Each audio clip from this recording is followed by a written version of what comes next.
جی پہلے میں ذکر کر لوں اورنج ٹرین کا، جس کو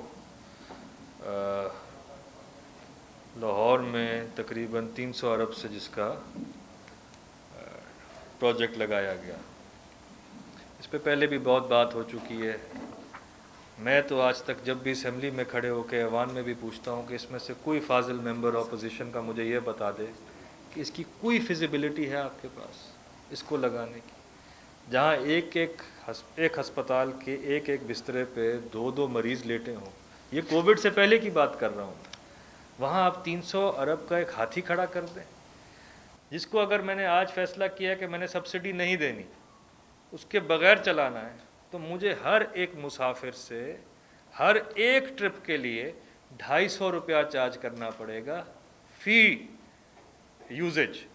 اب آپ مجھے بتائیں اس کو میں کس حد تک سبسڈائز کر سکتا ہوں؟ جہاں آپ نے کہا کہ بجٹ کی تقریر میں کوئی ذکر نہیں ہے، بجٹ کی تقریر میں شاید آپ اس کا ذکر نہ ملا ہو، مگر میرے ڈیولپمنٹ کے اندر 40 ارب روپیہ ابھی بھی اس کے لیے مختص کیا گیا ہے تاکہ اس ہاتھی کو کھلایا جا سکے اور چلایا جا سکے۔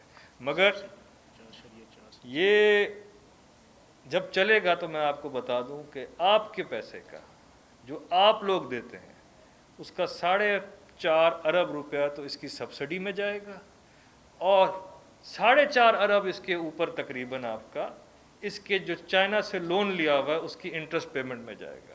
تو تقریباً 9 ارب روپیہ پنجاب کی 11 کروڑ کی عوام سے ایک 27 کلومیٹر چلانے کے لیے ایک ٹرین کے لیے لیے جائے گا۔ اب آپ خود اس کا فیصلہ کر لیں کہ کتنا اہم منصوبہ تھا، اور اس کی کیا یہی ٹائمنگ تھی؟ جب ہمارے پاس 20 سال میں ایک ہسپتال نہ بنا ہو تو کیا ہمیں آیا یہ بنانا چاہیے تھا یا اپنے ہیلتھ کیئر اور سوشل سیکٹرز پہ انویسٹ کرنا چاہیے تھا؟ جی ہاشم صاحب، میرا سوال یہ ہے کہ وفاقی بجٹ سے اور صوبائی بجٹ سے ہماری جو تاجر برادری ہے وہ خوش نظر نہیں آتی۔ آپ نے دیکھا ہوگا کہ تمام انگریڈینٹس چاہے اس کا تعلق کسی بھی سیاسی جماعت سے ہو، وہ اس کے اوپر کرٹیسائز کرتے نظر آتے ہیں کہ کرونا کی اس وبا کے پیش نظر ان کو کوئی خاص مراعات یا ریلیف نہیں دیا گیا۔ دوسرا قسم یہ ہے سر کہ 4 ماہ کے اندر پی ٹی آئی، میرا خیال سی ٹی آئی بن گئی ہے، کرائسس تحریک پاکستان بن گئی ہے، کیونکہ آپ کے اوپر آٹے کا بحران آیا، آپ اس کو کنٹرول کرنے میں ناکام رہے۔ چینی کا بحران آیا جس میں کچھ وزراء کے بھی نام آتے ہیں، وہ بھی آپ ناکام رہے۔ اس کے بعد پیٹرول کا بحران آیا، اور یہ پیٹرول کا بحران وفاق کے اوپر ڈالنا سراسر غلط ہوگا، کیونکہ اس میں جو ہماری ڈسٹرکٹ مینجمنٹ ہے اس کا بڑا مدخل ہوتا ہے۔ پیٹرول موجود تھا لیکن پمپس پر نہیں پہنچ سکا، لوگ فریاد کرتے، لوگ سڑکوں پر خوار ہوتے نظر آئے، لیکن گورنمنٹ نام کی کوئی چیز نظر نہیں آئی۔ حالیہ بھی عدالتی حکم کے باوجود مارکیٹ میں چینی 70 روپے کلو گرام کے حساب سے نہیں مل گئی۔ تو لوگ تو یہ سمجھتے ہیں کہ یہ بڑی ناکام اور فیلور گورنمنٹ ہے، کیا کہیں گے؟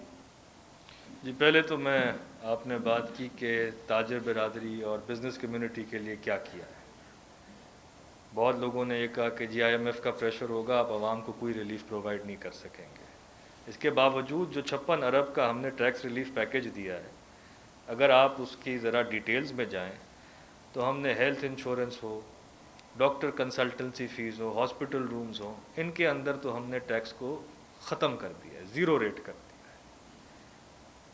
جو چھوٹے گیسٹ ہاؤسز ہیں، ہوٹلز ہیں، میرج ہالز ہیں، کیٹرنگ سروسز ہیں، اور آج کی معیشت کے اندر آئی ٹی سیکٹر پہ ہمیں بڑی امید ہے، اس کا ٹیکس ہم نے 16% سے کم کر کے 5% کر دیا ہے۔ انٹرٹینمنٹ انڈسٹری پہ 20% ٹیکس لگا ہوتا تھا ایکسائز ڈپارٹمنٹ کا، اس کو کم کر کے 5% کر دیا ہے۔ کنسٹرکشنز میں سٹیمپ ڈیوٹی کا ایک بڑا اہم کردار ہے۔ سٹیمپ ڈیوٹی پنجاب کی 5% ہوتی تھی، بورڈ آف ریونیو کا main source of revenue stamp duty سے آتا تھا، تاکہ یہ ایک overall economic stimulus package جو ہے کنسٹرکشن کا اس کو ریوائیو کیا جائے، اس کے لیے سٹیمپ ڈیوٹی کو 5% سے کم کر کے 1% کیا گیا ہے۔ میرا نہیں خیال، اچھا اس کے علاوہ ہم نے ریسٹورانٹس اور بیوٹی پارلرز وغیرہ کے لیے، یہ میں آپ کو پنجاب کے ٹیکسز کی بات بتا رہا ہوں، اس کے اندر ہم نے 16% سے کم کر کے شرح 5% کر دی ہے، جو لوگ اس کو کریڈٹ کارڈ یا ڈیبٹ کارڈ کے تھرو پے کریں گے، تاکہ اکانومی کی ڈاکیومنٹیشن بھی ہو سکے.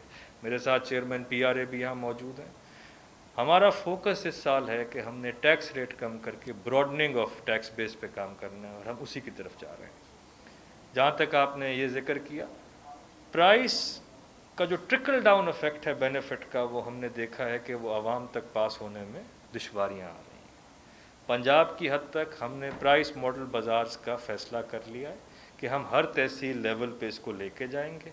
ہر لیئر جو آ رہی ہے درمیان میں فرام ایکچوئل پروڈکشن، چاہے فارم ٹو مارکیٹ ہو، چاہے وہ تیل کی ہو، چاہے کسی بھی چیز کی ہو، ان سب لیئرز کو ایویلویٹ کیا جا رہا ہے تاکہ اس کا حقیقی معنوں میں عوام تک ٹرانسلیٹ ہو سکے اس کا بینیفٹ.